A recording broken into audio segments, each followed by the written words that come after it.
পাত্রী দেখতে এসে পাত্রীর ডিভোর্সি বড় বোনকে পছন্দ হয়ে গেল। পাত্রীর ঠিক পাশে তার ডিভোর্সি বোন নবনী দাঁড়িয়ে আছে। আমি বিয়ের পাত্রীকে না দেখে নবনীর দিকে চেয়ে আছি। এই ব্যাপারটা দুই পক্ষের সবাই টের পাচ্ছে, শুধু নবনী এখনো খেয়াল করছে না। ইস, মেয়েটা আমার দিকে কখন তাকাবে। পাত্রীর ঠিক সামনে সোফায় বসে একমনে ভাবছে আমান ফাহমি। গত বছর ইন্টার্নি শেষ করতে না করতেই মাত্র 1 বছরের মধ্যেই প্রফেশনাল ডাক্তারের তকমা পেয়ে গেছে। বিয়ের পাত্রী ঋতু ও মেডিকেল স্টুডেন্ট। এবছর 3rd ইয়ারে উঠেছে মেয়েটা। ডাক্তারে দারুণ মিলবে ভেবেই পরিবারের কথায় ঋতুকে দেখতে আসা, কিন্তু এখন কিনা তার পাত্রীর বড় বোনকেই পছন্দ হয়ে গেছে। ঋতুর বাবা ফরিদ হোসেন বেশ বিব্রত হয়ে বলে উঠলেন, আমার মেয়ে কিন্তু মেডিকেল কলেজে ওর ব্যাচের মধ্যে সেকেন্ড, ফার্স্ট পজিশনে আসে একটি ছেলে। তবে আশা করা যায় ঋতু তাকে টপকে যাবে। আচ্ছা, আমরা বড়রা তো কথা বলছি, তোমরা বরং একটা কাজ করো বাবা, তুমি আর ঋতু আলাদাভাবে কথা বলো। এই ঋতু, আমানকে তোর ঘরে নিয়ে যা। তার আর দরকার নেই আঙ্কেল, আমি ঋতুকে নয় ঋতুর বড় বোনকে বিয়ে করতে চাই। ওনাকে আমার ভীষণ পছন্দ হয়েছে। আমনের মুখে কথা শুনে এবার বাড়ির শুধু সবাই চমকে উঠল। পাত্রীর সামনে একই দুঃসাহসিক কথাবার্তা। এতক্ষণে অবনী আমানের দিকে তাকালো। মেয়েটা শান্ত দৃষ্টি, নরম পাতলা দুটি ঠোঁট, বুকের ভেতর সমুদ্রের জোয়ার তুলতে ওই দৃষ্টিটুকুই যথেষ্ট। আমানেরও তাই হলো, কিন্তু সেই অনুভূতি বেশিক্ষণ স্থায়ী হলো না। আমানের আপা ফৌজিয়া রহমান ধমক দিয়ে বলে উঠলেন, পাগল হয়েছিস নাকি? নবনী বিবাহিত, আর তাছাড়া গত 2 মাস আগে ওর ডিভোর্সও হয়ে গেছে। আমরা দেখতে এসেছি ঋতুকে, আর তুই কিনা এখন নবনীকে পছন্দ করছিস? ফরিদ হোসেন কি বলবেন ভেবে পাচ্ছেন না। তার কাছে তার 2টি মেয়ে কলিজার টুকরা, তাই বলে একটি মেয়ের জন্য আরেকটি মেয়ের জীবন তো তিনি নষ্ট করতে পারেন না। অত্যন্ত লজ্জিত হয়ে তিনি ঋতুর মুখের দিকে তাকালেন। মেয়েটা ফ্যালফ্যাল করে চেয়ে ঘর ভর্তি মানুষগুলোর যুক্তিতর্ক শুনছে, যেন এখানে কোনো সার্কাসের আয়োজন করা হয়েছে আজ। ফৌজিয়া ঋতুর হাত ধরে বললেন, ঋতু, তুমি কিছু মনে করো না, আমরা আসলে তোমাকেই দেখতে এসেছি। আমান হয়তো বুঝতে পারছে না। ঋতু তার ঠোঁটের কোণে স্মিত হাসির রেখা টেনে বলল, আমি আমানের সাথে একাকী কথা বলতে চাই। আপনার কি কোনো সমস্যা আছে আমান সাহেব? আমান মাথা দোলালো। ঋতু নিজে উঠে দাঁড়িয়ে নিজের ঘরের দিকে এগিয়ে গেল। আমান এক পলক নবনীর দিকে চেয়ে চুপচাপ ঋতুর পিছু পিছু ঘরে ঢুকে। জানালার পাশে ছোট্ট একটা চেয়ার পাতা, সেখানে বসে বাইরের দিকে চেয়ে আছে ঋতু। মাথার উপর ফ্যান ঘোরার গড়গড় আওয়াজ ছাড়া যেন কারো নিঃশ্বাসের শব্দও শোনা যাচ্ছে না। ধীর পায়ে এগিয়ে গিয়ে সে ঋতুর বিছানার উপর বসলো। আপনাকে কি বলেছিলাম, আর আপনি কি করছেন?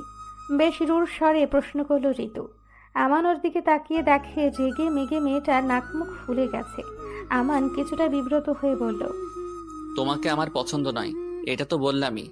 না, আপনি শুধু এইটুকু বলেননি, আপনি নবনী আবুকে বিয়ে করতে চেয়েছেন। এটা কি আমাদের কথা ছিল? আমান মৃদু হাসল। কিছুদিন আগে ঋতুকে দেখার জন্য বাড়ি থেকে রীতিমতো মাথা ব্যথা ধরিয়ে দিয়েছিল। গতকাল চেম্বারে বসে রোগীর সিরিয়াল জানার জন্য কম্পাউন্ডারকে কল দিতে সে মোবাইল ফোন বের করে দেখে 9টা মিসড কল। অপরিচিত নাম্বার। জরুরি ভেবে সে কল ব্যাক করে। ওপাশ থেকে একটা মিষ্টি নারী কণ্ঠ বলে ওঠে, ডাক্তার আমান, আমি আপনার বিয়ের পাত্রী ঋতু। এই মুহূর্তে আপনার চেম্বারের বাইরে দাঁড়িয়ে আছি, একটু জরুরি কথা ছিল, বাইরে আসবেন প্লিজ। ঋতু, কিন্তু আমি তো একটু পরেই পেশেন্ট দেখব এই অবস্থায়। আচ্ছা, একটা কাজ করো, তুমি আমার চেম্বার রুমে চলে আসো। মানিককে বলে দিচ্ছি, ও তোমাকে নিয়ে আসবে। 3 মিনিটের মধ্যে মানিক নিজ দায়িত্বে ঋতুকে ভেতরে নিয়ে আসে। আমান চেয়ে দেখে পাতলা ছিপছিপে শরীর, লেয়ার কাটিং করা চুল এবং ভেতরে ভেতরে যেন মানসিকভাবে বিধ্বস্ত এক তরুণী। ধপ করে চেয়ারে বসে এসে প্রশ্ন করল, আপনি কি রেগে আছেন নাকি শান্ত? যদি শান্ত থাকেন তবেই কথাটা বলবো। তুমি বলো, সমস্যা নেই। আমি একটি ছেলেকে ভালোবাসি, আমার মেডিকেল কলেজের ফার্স্ট বয়, কিন্তু এর মধ্যে বাবা আপনার সাথে আমার বিয়ে দিতে উঠে পড়ে লেগেছে। আমি যদি আমার প্রেমিকের কথা ওনাকে বলি, উনি কোনোভাবেই আমার কথা শুনবেন না। কারণ একটাই, আপনার বাবাকে কথা দিয়ে ফেলেছেন। তুমি জরুরি কথার বিষয়ে যখন বলেছো তখনই বুঝতে পেরেছি। বলো এখন কিভাবে সাহায্য করতে পারি? বিয়ে ক্যান্সেল করে দেব কি? লাভ নেই, আপনার বাবার সাথে আমার বাবার বিশাল সুসম্পর্ক গড়ে উঠেছে। আমার কথা তো শুনবেই না, আপনিও পারবেন না। তাহলে বিয়ে করে ডিভোর্স দেওয়া ছাড়া কিভাবে কি করব? আগামীকাল আমাকে আপনার পরিবার থেকে দেখতে আসার কথা। আপনিও আসবে জানি আমি, আর সেই জন্য অনেক কষ্টে আপনার ফোন নাম্বার জোগাড় করেছি।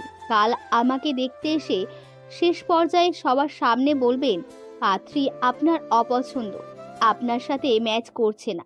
ব্যাস, দুই পক্ষের সবাই বিশাল বিড়ম্বনায় পড়ে যাবে।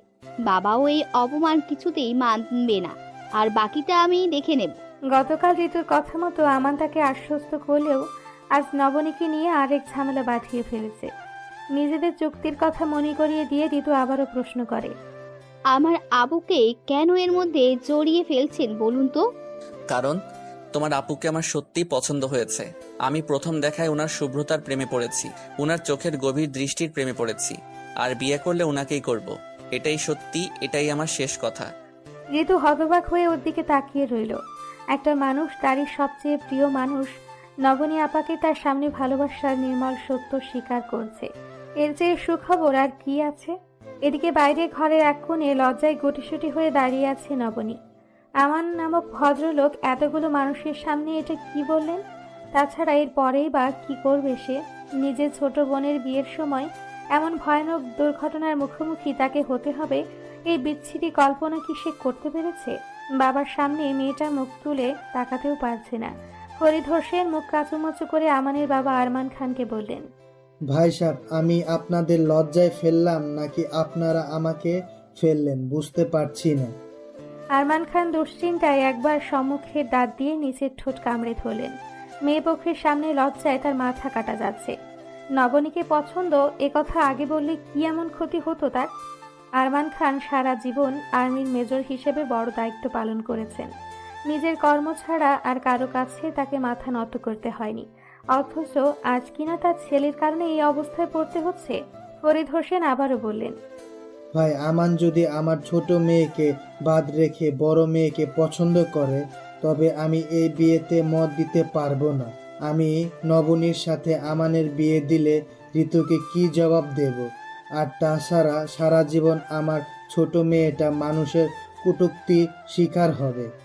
বাবা হয়ে আমি কিভাবে মেনে নেব বলুন? ফরিদ সাহেব, আমি একজন সাবেক মেজর। আমার এক কথা এক কাজ। আপনার সম্মানের হানি হয় এমন কাজ আমি কখনোই হতে দেব না। হয় ঋতুকে ও বিয়ে করবে, আর না হয় এই বিয়ে ক্যান্সেল করব। এরপর তিনি নবনীর কাছে এগিয়ে গেলেন। তারও তো একটা আত্মসম্মান আছে।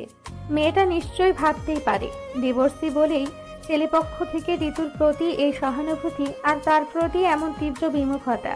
আরমান খান নবনীর মাথায় হাত রেখে বললেন, নবনীমা, আমাদের পক্ষ বিপক্ষের কথার ভিড়ে তুমি নিজেকে নিয়ে খুব সংকোচ বোধ করছো, আমি তা বুঝতে পারছি।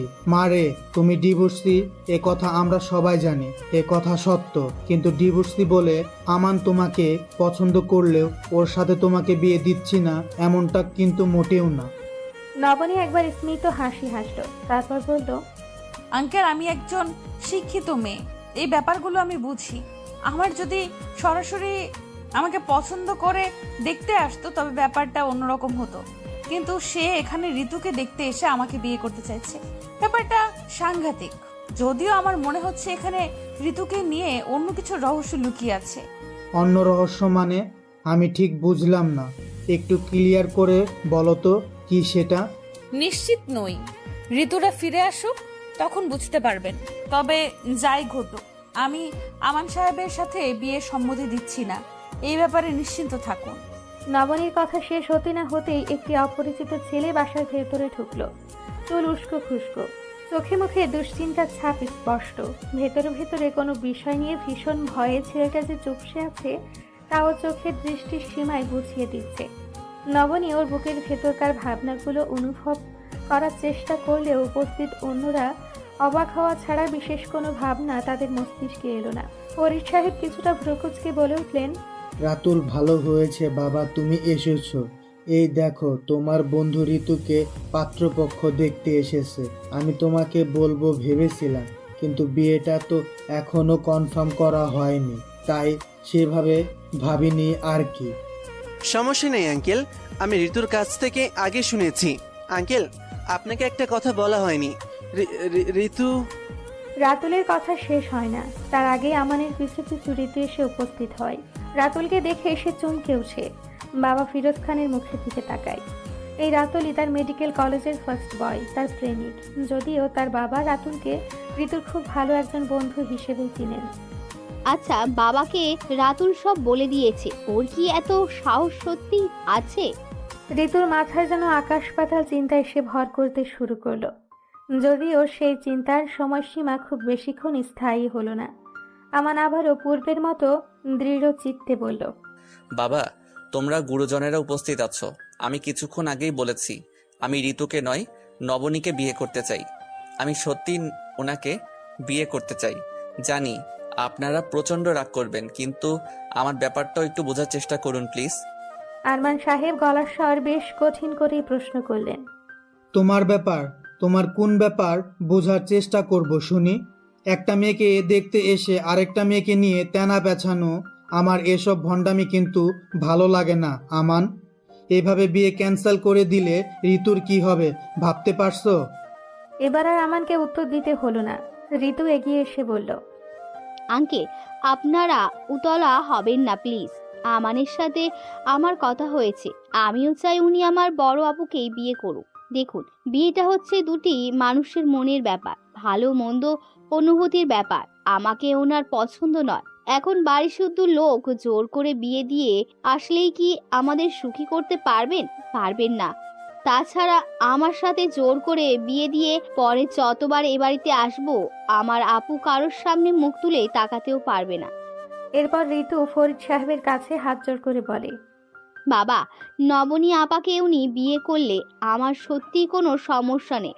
আমান সাহেব সত্যিই ভালো মানুষ, এই বিষয়ে আমি গ্যারান্টি দিচ্ছি। আর নবনী আপা কতটা সফট, সিদ্ধ মনের মানুষ, সে কথা তুমি নিজে অস্বীকার করতে পারবে? শুধু আমান কেন, এই পৃথিবীর যে কোনো বুঝদার পুরুষই আমার আপাকে যদি একবার কাছ থেকে দেখে, সেই প্রেমে পড়ে যাবে। তার অতীতের সাথে যেটা ঘটেছে তা তো আর আপার হাতে ছিল না, তাই না বাবা? আমান সাহেবের মতো মানুষের পাশে আপাকেই মানায়। আরমান খান এবং ফরিদ সাহেব একে অপরের মুখ চাওয়াচাওয়ি করলেন। আমান যে জিদ ধরে হলেও নবনীকে বিয়ে করতে পারে সে ব্যাপারে তারা নিশ্চিত। তাহলে এর মধ্যে অযথা বয়োজ্যেষ্ঠরা ঝামেলার সৃষ্টি করে লাভ কি? নিজের প্রতিশ্রুতি গোল্লায় যাক। ছেলে মেয়ের সুখই তাদের কাছে বড় বিষয়। আরমান খান সহাস্যে বললেন, তাহলে আর কি, ঋতু যখন বলেছেই তখন আমার আর আপত্তি নেই। আমাদের নবনীমাকে আমার ঘরের পুত্রবধূ করব, কি বলেন ফরিদ ভাই? সবাই যখন রাজি তখন আমিও আর বাধা দেই কি করে বলুন তো?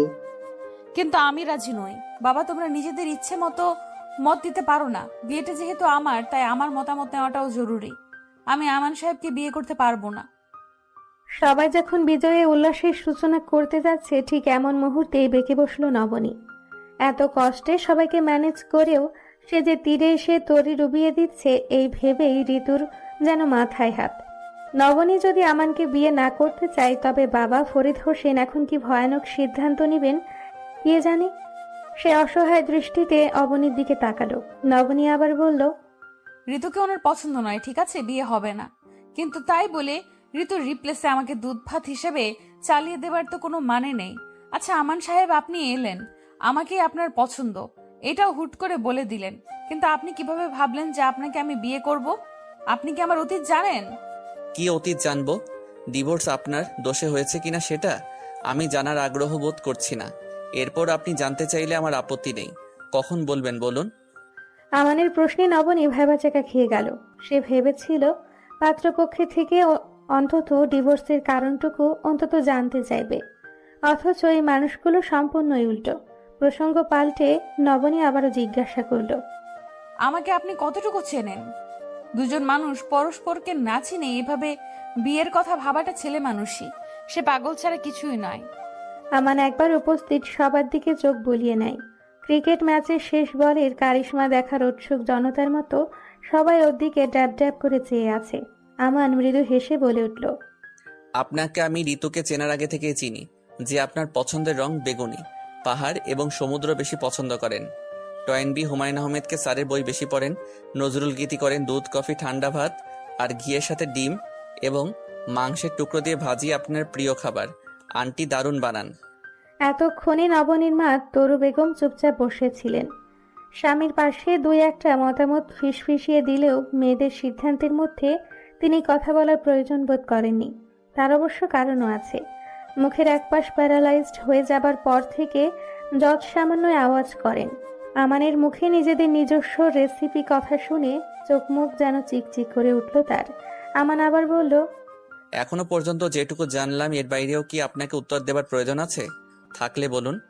নবনী একেবারে চুপ হয়ে গেল। এই মানুষটা তাকে জানলো কিভাবে, সেটা এখন বড় প্রশ্ন হয়ে দাঁড়িয়েছে। সে মিটিমিটি চোখে বাড়ির অন্য সব সদস্যদের দিকে তাকিয়ে লক্ষ্য করে সবাই তার হ্যাঁবোধক উত্তরের অপেক্ষায় অধীর আগ্রহে চেয়ে আছে।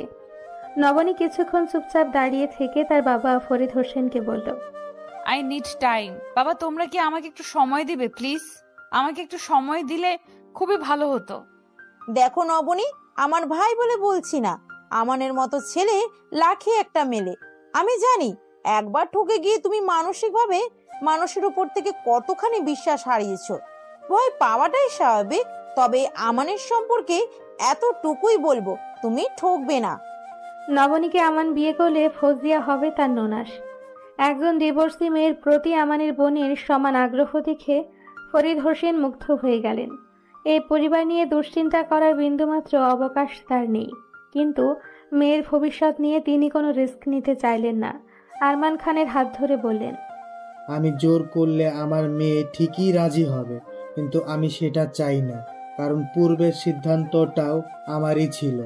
আমি চাই আমার মেয়ে মুক্ত মনে সিদ্ধান্ত নিতে শিখুক, নিজের ইচ্ছায় বাঁচুক। আরমান ভাই, আমার কাছে নবনীর সিদ্ধান্তটাই শেষ সিদ্ধান্ত। ও সময় চায়, আর আমি বাবা হিসেবে ওকে সেটাই দেব। আমি আর কি বলবো বলুন? সেটা নবনী আর আমান মিলেই ঠিক করো। প্রথমবার আমার ছেলে মুখ ফুটে বলেছে ও কোনো মেয়েকে পছন্দ করে। আমার কাছে ওর সিদ্ধান্তই আসল। আমরা বরং ওদের উপরে বাকিটা ছেড়ে দেই। সেদিনের মতো আরমান খান তার ছেলে মেয়েকে নিয়ে বের হয়ে গেলেন। বাড়ির সবাই যার যার কাজে ব্যস্ত। সবচেয়ে খুশিতে ফুরফুরা ছুটেছিল রাতুলের ঠোঁটে। শুধু নবনী হতবিহ্বল হয়ে ঠায় দাঁড়িয়ে। এই আমান ছেলেটা তার সম্পর্কে সব জানে, কিন্তু এটা কিভাবে সম্ভব? নবনী পাশ ফিরে ঘরের দিকে পা বাড়াতে রাতুলের ওপরও দৃষ্টি পড়ে। আগে সে চিন্তিত ফ্যাকাশে মুখের ভঙ্গি এখন আর তার নেই। ঋতুর দিকে চেয়ে মুচকি হাসছে সে। নবনী বলল, তোমাদের মধ্যে সম্পর্ক আছে এটা আগে বললেই হতো। মাঝখানে আমাকে এইভাবে ফাঁসানোর মানে কি বল দেখি? ঋতু চমকে ওঠে। তার বোন যে অতি বুদ্ধিমতী নারী, তা কি তার অজানা ছিল কি? নিশ্চয় না।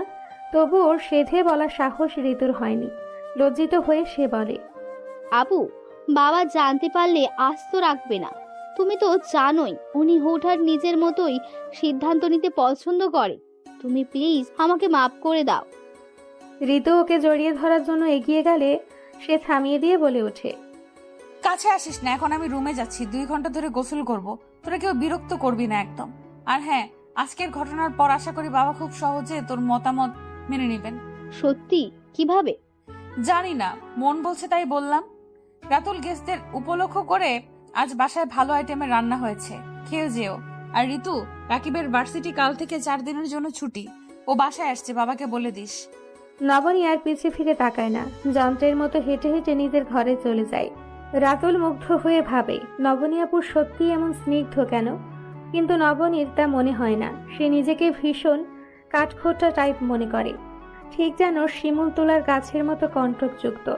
বাইরে বের হতে ভালো লাগে না, মিষ্টি ভালো লাগে না, কথাও বলে সামান্য। এই অভ্যেসটা ডিভোর্সের পর নয়, বরং আজন্মই সে এমন। অথচ ঋতু ঠিক তার উল্টো। ফরিদ হোসেনের কোনো এক বন্ধুর দুঃসম্পর্কে আত্মীয়ের কোম্পানি থেকে চাকরির ভাইবা দিয়ে বাসায় ফিরেছে নবনী। এভাবে বাসায় বসে থাকতে ভালো লাগছে না তার। হঠাৎ হঠাৎ নতুন মানুষের সাথে আলাপ জমাতে ভীষণ ইচ্ছে করছে। সে কারণেই বোধ হয় সেদিন ঘুম থেকে উঠেই ব্রাশ না করে সোজা বাবার ঘরে গিয়ে বলল, বাবা, আমি সিদ্ধান্ত নিয়েছি আমি চাকরি করব। আমার ব্যবসা থেকে কি কম উপার্জন হচ্ছে? না, তুমি দারুণ ব্যবসায়ী, এই নিয়ে আমার আপত্তি নেই। কিন্তু আমি মেয়ে হয়ে তো ওসব দোকানে আরংঠ সামলাতে পারি না। ভার্সিটি শেষ করে ওসব করবে রাকিব, কারণ ও পাশ করে বেরোলে তোমার ব্যবসার 10 ভাগের 1 ভাগ বেতনের চাকরিও ও পাবে না। যাই হোক, আমি চাকরি করতে চাই, সিদ্ধান্ত নিয়ে নিয়েছি। আচ্ছা ঠিক আছে, তবে অপরিচিত কোথাও যেতে দেব না। দেখি আমার এক বন্ধুকে বিকেলে কল দেবনি, ওকে? বাবার সূত্রে এখানে ভাইবা দিতে আসা তার চাকরি প্রায় নিশ্চিত। নবনী তখনই ভাইবা বোর্ডে বলে উঠেছে, দেখুন, আমি কিন্তু ডিভোর্সি, আপনাদের কোনো সমস্যা হবে না তো? উপস্থিত সবাই হতবাক হয়ে কিছুক্ষণ চেয়ে থেকে জানান তাদের কোনো সমস্যা নেই। নবনী সালাম দিয়ে বাইরে বেরিয়ে আসে। এই মুহূর্তে কেন জানি আর চাকরিটা টানছে না ওর, বিরক্ত লাগছে। তপ্ত রোদে দাঁড়িয়ে সে রিকশার অপেক্ষায় আছে। এমন সময় পাশ থেকে আমান বলে উঠল, আপনি এখানে কি? আমার তো এখানেই থাকার কথা, বরং এই প্রশ্নটা আমার করার কথা। কার্যকর্ম ফেলে কি করতে এসেছেন? আমান মুচকি হাসলো। একটা কফির জার ওর দিকে এগিয়ে দিয়ে বলে, কথাটা আংশিক সত্য। হাসপাতাল থেকে বাসায় ফিরছিলাম, আপনার বাবাকে ফোন দিলে উনি জানান আপনি এখানে, তাই স্টক করতে চলে এলাম। বিরক্ত হলে চলে যাচ্ছি। হুম, যেতে হবে না, আপনাকে অনেকগুলো প্রশ্ন করার আছে। আমান নির্বাক হয়ে ওর দিকে তাকালো। সে যেমন মানুষ ঠিক তেমনটাই নবনীর কাছে প্রকাশ করেছে। কোনো ভনিতা নেই, মিথ্যে নেই, অহেতুক প্রেম নিবেদন নেই। এর বাইরে আবার কেমন রূপ থাকতে পারে, ব্যাপারটা কিছুতেই বুঝে আসে না ওর। সে এরকম হতভম্ব হয়ে নবনীর দিকে চেয়ে আছে, কিন্তু নবনীর এতে বিন্দুমাত্র মায়া হলো না। মানুষের ওপর থেকে তার সমস্ত মায়া তার অনেক আগেই উঠে গেছে। যা আছে তা মানুষ হিসেবে সামান্য আবেগ। নবনী মনে করে পৃথিবীর সবচেয়ে বড় বোকামো হচ্ছে অন্যকে বিশ্বাস করা। একটা মানুষ যত বড়ই বিশ্বাস অর্জন করুক না কেন, একদিন না একদিন ঠিকই সে বিশ্বাস ভঙ্গ করবেই করবে। আমান একবার দীর্ঘশ্বাস ফেলে পাল্টা প্রশ্ন করে, আমার বয়স কত জানেন? 29। এই বয়সে এসে আমি বাচ্চা ছেলেদের মতো প্রেমিকা পটানো নাটক করব? আপনি বলুন। করতেই পারেন, প্রেমিকা পটানোর নাটক না হলেও ভেতরে ভেতরে কিছু না কিছু তো একটা আছেই। নাহলে আপনি আমাকে বিয়ে করতে চাওয়ার মতো এত বড় সিদ্ধান্ত নিবেন, এটা ভাবলেই আমার শ্বাস আটকে আসছে। আমি একজন ডিভোর্সি, এটা জানার পরেও আপনি আগ্রহ দেখাচ্ছেন। শুধু আপনি নন, আপনার বাবা, আরমান খান, বোন ফৌজিয়া, পুরো গোষ্ঠী এত সহজে মেনে নিচ্ছেন। এই 21 শতকে এসে এটাও আমার মেনে নিতে হবে? পৃথিবী এত তাড়াতাড়ি বদলে গেল কিভাবে? আশ্চর্য লাগে। আমান যেন একেবারেই থমকে গেল। কফি ঠান্ডা হয়ে আসছে। সেদিকে দুজনের একজনেরও মনোযোগ নেই। তার ইচ্ছে করছে এক্ষুনি মাটির তলায় নিজে নিজেই পুঁতে যেতে। সে তো স্বচ্ছ মনে ওকে ভালোবাসে। মুহূর্ত খানিক পর আমানের হঠাৎ খেয়াল হলো নবনীর এত আপত্তির কারণ কি। সে ডিভোর্সি বলে নিজেকে এত ক্ষুদ্র মনে করছে। সে ভাবছে আমার নিশ্চয় তাকে করুণা করে বিয়ে করতে চায়। ডিভোর্স হওয়ার পর মেয়েটা আশেপাশের পরিবেশ, পরিস্থিতি আর মানুষের কাছ থেকে এত বেশি কটূক্তির শিকার হয়েছে যে এই দুনিয়ার সবকিছুই তার কাছে বিষাক্ত অনুভব হয়। আমান একবার নবনীর চোখের দিকে তাকালো। কি সুন্দর চোখ! চোখের পাপড়িগুলো আলতো করে কাঁদছে। চোখ মুখে যেন সৃষ্টিকর্তার পরম মায়া ঢেলে দেওয়া। এই মেয়েটি শহরের 100 সুন্দরীর সারিতে প্রথম হবে না, এমনকি দ্বিতীয়, তৃতীয় কিংবা 100 হওয়ার সম্ভাবনাও নেই। তবুও কি ভীষণ আকর্ষণ তার মধ্যে আছে। তা যদি নবনী জানতো, তবে নিজেকে সোনার কৌটায় যত্ন করে তুলে রাখতে চাইতো। আমান তো ওর জন্য সেই সোনার কৌটাটাই হতে চায়, অথচ মেয়েটা অতীতের বিষাক্ত স্মৃতি থেকে বের হতে পারছে না।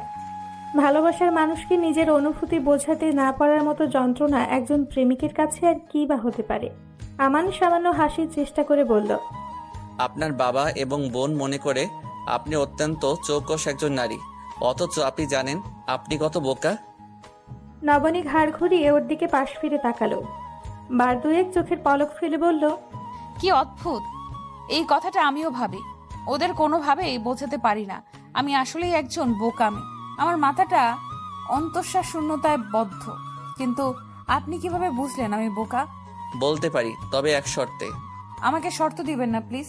শর্ত, প্রতিশ্রুতি এসব আমি আমার থেকে 100 কিলোমিটার দূরে রাখি। এইসব ভণ্ড মানুষের অভ্যাসের শব্দ। যাই হোক, কিছু বলার থাকলে তো সরাসরি বলুন। আচ্ছা, আমি আপনাকে বলবো, যদি আপনি আমার সাথে কোথাও বসে ঠান্ডা মাথায় একটু গরম কফি খান। আপনার কফিটা প্রায় ঠান্ডা হয়ে গেছে। এই না ওয়েট, খাওয়ার মতো এখনো গরম আছে। এখান থেকে পশ্চিম দিকের গলিটা পেরিয়ে গুনে গুনে ঠিক 100 পা এগোলেই শহীদ চত্বরের ছোট্ট একটা পার্ক আছে, ওইখানেই বসি। আমান মাথা দুলিয়ে সায় দেয়। পার্কের একটা বেঞ্চে বসে নবনী ঠান্ডা কফি খাচ্ছে। ঠিক ঠান্ডা বললে ভুল হবে, হালকা গরম কিংবা কুসুম গরমই বলা যায়। কফির এই অবস্থায়ও আলাদা একটা স্বাদ আছে যা আগে কখনো টের পাইনি। গরম কফি ঠান্ডা হয়ে এলে তখন কফির ফ্লেভারটাই বেশি পাওয়া যায়। হঠাৎ কি মনে হলো, মুখ থেকে কফির জার সরিয়ে এসে উচ্চ স্বরে হেসে ওঠে। আমান ব্যাপারটা ধরতে না পেরে বোকার মতো চেয়ে আছে। নবনী তখন হাসতে হাসতেই বলে, আমান সাহেব, আপনি কি ভাবছেন আমি কেন বোকা? এটা আপনি কিভাবে বুঝেছেন তা জানার জন্য আমি এখানে এসে বসবো? আমান কি জবাব দেবে ভেবে পায় না। নবনীর সাথে সাথে সেও হেসে ফেলে। নবনী আবারও বলল, আমি মোটেও এসব জানার জন্য এখানে আসিনি। তখন আপনার সাথে হয়তো কড়াভাবে কথা বলে ফেলেছি, কথাগুলো আপনার কাছে খারাপ লেগেছে হয়তো, তাই অ্যাজ আ হিউম্যান বিং আপনাকে একটু সঙ্গ দিচ্ছি। নবনী চুপ হয়ে গেল। কিছুক্ষণ শুধু ফ্যালফ্যাল করে চেয়ে রইল মাটির দিকে। আমান আবার বলে, আপনাকে তখন বোকা বলাটা আমার ভুল হয়েছে, করজোড়ে আমি মাপ চাই। এবার বলুন, চাকরিটা কি হয়েছে? আমার কেন জানি মনে হচ্ছে হয়েছে। হয়েছে, কিন্তু এই মনে হবার কারণ? সব ব্যাপারে এত কারণ খোঁজেন কেন? কারণ ছাড়া কি দুনিয়ার কিছু হয় না? না, হয় না। এই দুনিয়ার সবকিছুতেই কারণ থাকে। এই যে ওরা আমাকে চাকরি দিল, এখানে কারণ আছে। আচ্ছা, যে মানুষগুলো যাচ্ছে তারও কারণ আছে। আর এই যে আপনি নিজের চেম্বার থেকে ছুটি নিয়ে আমার জন্য কফি করে দাঁড়িয়ে আছেন, তার পেছনেও কারণ আছে। তাহলে আপনার প্রাক্তন স্বামীর সাথে ডিভোর্স হওয়ার কারণ কি? সেদিন কিন্তু এই ব্যাপারে কথা বলতে চেয়েছিলেন। সে কারণেই কি আজ ক্ষতটাকে খোঁচাতে যাচ্ছেন? না, আমার নিজের জন্য আমি জানার প্রয়োজনও মনে করি না, কিন্তু আপনি শুধুমাত্র এই একটি ঘটনাকে কেন্দ্র করে জীবনটাকে একটা বৃত্তের মধ্যে আটকে ফেলেছেন। আমি সেই বৃত্তের গোলকধাঁধা আপনাকে মুগ্ধ দেখতে চাই। আপনার স্বার্থেই আজ আমি জানতে চাই। নবনী আকস্মাৎ উঠে দাঁড়ালো। ডানে বামে কোথাও না তাকিয়ে দ্রুত পায়ে সে পার্ক থেকে বেরিয়ে যায়। আমান বেঞ্চে বসেই পেছন থেকে লজ্জিত স্বরে বলছে, নবনী, আই এম সরি, আমি এভাবে বলতে চাইনি। কিন্তু নবনী কোনো কথাই শুনল না। তার মন আর মস্তিষ্কে সে কি নিয়ে আরাধনা করে তা কেবলমাত্র সেই জানে। ক্লাসের ঠিক সামনেই দেওয়ালে হেলান দিয়ে দাঁড়িয়ে আছে রাতুল, আর তার সামনে ঋতু। রাতুল কিছুটা কৌতূহলী হয়ে তাকে জিজ্ঞাসা করছে, তোমাদের বাড়ি থেকে আসার পর আমার মাথায় শুধু একটা প্রশ্নই ঘুরপাক খাচ্ছে। প্রশ্ন কি? আমার আবুকে কি নিয়ে? হ্যাঁ, ওনার মতন একটা মানুষের ডিভোর্স কিভাবে হতে পারে? ওনার প্রাক্তন স্বামী বোকা না হলে ওনাকে ডিভোর্স দেয়? ঋতু জবাব দেয়, নকিব ভাইয়া আবুকে ডিভোর্স দেয়নি, আপু ওনাকে ডিভোর্স দিয়েছে, নিজের কাবিনের সমস্ত দায় থেকে মুক্ত করে দিয়েছে। আমার ধারণা নবনী আপা নকিব ভাইকে ভালোবাসে, তবে তার চেয়েও বেশি ঘৃণা করে। মানে এত ভালোবেসে ডিভোর্স দিলেন, তাও আবার স্বেচ্ছায়? আমার মাথা তো আওলাইয়া যাচ্ছে। নবনী আপুর মতন এমন বুদ্ধিমতী মেয়ে যখন এমন সিদ্ধান্ত নিয়েছে, তখন এর পেছনে নিশ্চয়ই কোনো কারণ আছে। সেই মুহূর্তে ঋতু কোনো জবাব না দিলেও ক্লাস শেষে রাতুলকে ক্যান্টিনে ডেকে তার নবনী আপার বিচ্ছেদের গল্পটা শেয়ার করে। নকিবের সাথে নবনীর বিয়েটা মোটামুটি পারিবারিকভাবেই হয়েছিল। তার বাবা ফরিদ হোসেন নিজে দেখাশোনা করে বিয়ে দিয়েছিলেন। পাত্র হিসেবে নকিব খারাপ নয়, অন্তত এই যুগে 10-5টা যোগ্য ছেলের সারিতে প্রথম হওয়ার সম্ভাবনাই বেশি। ফরিদ হোসেন বড় মেয়ের যোগ্য পাত্র পেয়ে মহানন্দে বেশ ধুমধাম করে বিয়ে দিলেন। নবনীর যথাযথ মত আছে কিনা সে বিষয়ে বাড়ির লোকের খুব একটা ধারণা নেই, তবে সে বলেছিল রাজি। বিবাহিত জীবন নিয়ে দুই পরিবারই মহা খুশি। কথায় বলে, সৃষ্টিকর্তা কিছু যুগল নাকি নিজে হাতে বানান। নকিব নবনীকে লোকজন দেখে সর্বদা সেই বলেই আওড়েছে। দীর্ঘ 2 বছরে নিজ ঝঞ্ঝাট সংসার বেশ ভালোই ছিল। তবে হঠাৎ একদিন বিপত্তি বাঁধল নকিবের আনা একটা ছবি থেকে। সেই ছবিতে নবনী একটি ছেলের সাথে রেস্টুরেন্টে বসে আছে। দুজন মানুষের সামনে একটি মাত্র কফি, তাও নবনীর পছন্দের কফি। নবনী ছেলেটির হাত ধরে আছে। রাতে ঘুমানোর আগে নবনী যখন বিছানা গোছগাছ করতে ব্যস্ত, নকিব এসে ওর চোখ দুটো হাত দিয়ে আটকে ধরে বলে ওঠে, তোমার জন্য আমার পক্ষ থেকে একটা বড় সারপ্রাইজ আছে, দেখবে? নবনী নিজের চোখের ওপর থেকে হাত সরিয়ে মৃদু হেসে জিজ্ঞাসা করে, হঠাৎ সারপ্রাইজ? হ্যাঁ, এই দেখো। সে নবনীর চোখের সামনে ফটোগ্রাফটা এগিয়ে ধরে। ছবির মানুষ দুটিকে দেখে তার উত্তর দেবার ভাষা থাকে না। সে কেবলই শিকারী বাঘের থাবার নিচে আটকে পড়া হরিণ ছানার মতো ফ্যালফ্যাল করে চেয়ে রইল। নকিব প্রচন্ড শান্ত মেজাজেই তাকে জানায়, আমার সাথে তোমার এমন সুন্দর ছবি নেই, তাই না? বলো। নবনী কম্পিত স্বরে জবাব দেয়, না, নেই। কিন্তু এই ছবি আমাকে দেখাবার কারণ কি নকিব? আর এমন বিচ্ছিরি অর্থপূর্ণ ছবি কে তুলেছে, আর কেই বা পাঠিয়েছে? আমার ভীষণ ঘনিষ্ঠ বন্ধু, কিন্তু ছবি কেন পাঠিয়েছে এখনো বুঝতে পারছো না? আমার আফসোস নবনী, আমি ছাড়া তোমার জন্য কারো হাত ধরার দরকার পড়ে। নকিব, আমি তোমার বিবাহিত স্ত্রী, বুঝে শুনে কথা বলো। এই ছবির অর্থ ভিন্ন। নবনীকে বিয়ের আগে তাকে না চিনেই বিয়ে করে ফেললে নাকি? তুমি কিন্তু আমার আত্মসম্মানে আঘাত দিচ্ছ। আমি তোমাকে এতদিনও কিছু বলেছি? তুমি ওই ছেলেটির হাত ধরে বসে আছো, এর আবার ভিন্ন অর্থ হতে পারে? নকিবের এমন কথাবার্তায় নবনী আর শব্দটিও করতে পারে না যে সে ছেলেটির বিষয়ে তাকে বোঝাবে, কিন্তু কি বোঝাবে, কাকে বোঝাবে, যে তার ব্যাখ্যাটুকু শুনতে চায় না। অথচ ছবির ছেলেটার নাম অবধি নবনী জানে না। একদিন শপিং মল থেকে বের হওয়ার সময় এক ভদ্রমহিলা নবনীর হাতে পায়ে ধরে কান্না করতে শুরু করে। ভদ্রমহিলাটির স্বামী দুর্ঘটনায় আহত হয়েছেন, জরুরিভাবে বি পজিটিভ রক্ত প্রয়োজন। অথচ ছিন্নমূল মানুষ দেখে এই জগতের একটি কাক পক্ষীও এগিয়ে আসছে না। সব শুনে নবনীও মহিলাটির সাথে রক্তদাতা খুঁজতে হন্যে হয়ে গেল। সমাজের উঁচু শ্রেণীর মানুষের সম্পৃক্ত থাকার সুবিধা সেদিন নবনী বুঝতে পারে। অনেকেই রক্ত দিতে এগিয়েও আসে। শেষমেশ ভার্সিটি পড়ুয়া একটি ছেলেকে পাওয়া যায়, কিন্তু বিপত্তি বাধে রক্ত দেওয়ার পর ছেলেটি বাইরে এসে বেশ দুর্বল অনুভব করে। নবনী তখন তাকে ধরে পাশে একটি কফি শপে বসায়। কিছুক্ষণ বিশ্রাম নিতে দিয়ে নিজে থেকে টুকটাক ফলমূল আর জুস কিনে দেয়। ছেলেটির হাত সে ধরেছিল, একথা সত্য, তবে তার কারণ ছিল শুধুমাত্র তার শরীরের অবস্থা দেখার জন্য। একজন ডাক্তার না হলেও ও একজন স্বেচ্ছাসেবক হিসেবে যতটা একটা মানুষের করা উচিত ততটাই। ঘটনা এ পর্যন্তই। নকিব অবশ্য খুব বেশি কথা শোনালো না, প্রয়োজনও নেই। নবনী প্রচণ্ড আত্মসম্মানী একটা মেয়ে। সে নিজে যেমন স্বচ্ছ কাছের মতো পৃথিবীকে দেখতে ভালোবাসে, তেমনই মনে করেন আশেপাশের মানুষগুলোকেও। নিজের আত্মসম্মানে আঘাত লাগে এমন কর্মের চিন্তা সে কল্পনাও করতে পারে না। কিন্তু ওই যে আত্মসম্মানী মেয়েদের এই এক সমস্যা, তাদের অভ্যেস, আচরণ কিংবা চরিত্র নিয়ে কেউ সিকি ভাগ ও প্রশ্ন তুললে তা মেনে নিতে পারে না। নবনীও পারল না। কাঠের পুতুলের মতো ঠায় দাঁড়িয়ে থেকে নকিবের অনুযোগ শুনে গেল। সেদিন সে নকিবের ভুল ভাঙানোর বিন্দু মাত্র চেষ্টা করল না। ভুল করার যেখানে তার কোনো অপশনই ছিল না, তাহলে কেন ভাঙাবে?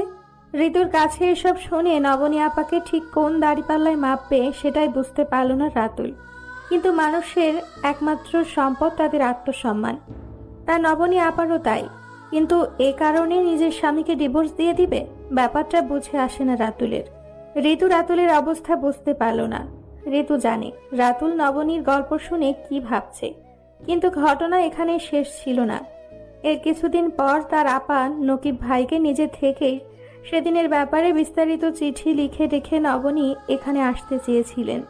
নকিব পড়ে চমকে যেতেন, হয়তো আফসোসও করতেন, অথচ সেটা হলো না। ঋতুর আপা যেদিন চিঠি লিখেছিলেন সেদিন দুর্ঘটনাক্রমে জানতে পেরেছিল নকিব তার প্রাক্তনের সাথে বেশি যোগাযোগ করেছিলেন।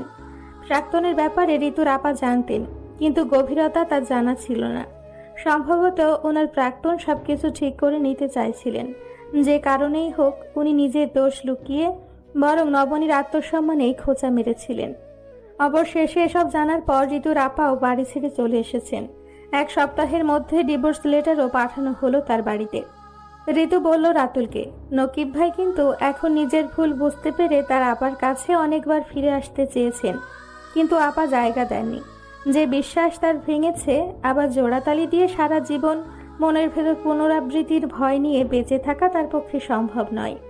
তার আপা এমনই, তাকে পৃথিবীর কোনো দাড়িপাল্লায় মাপা যায় না, হিসেব করাও যায় না। নবনীর জায়গায় হয়তো সে ঠিক সিদ্ধান্ত নিয়েছিল, নকিব ভাইকে মনে মনে ভালোবেসে গেলেও সে ভালো থাকতে পারবে, কিন্তু আবার একসাথে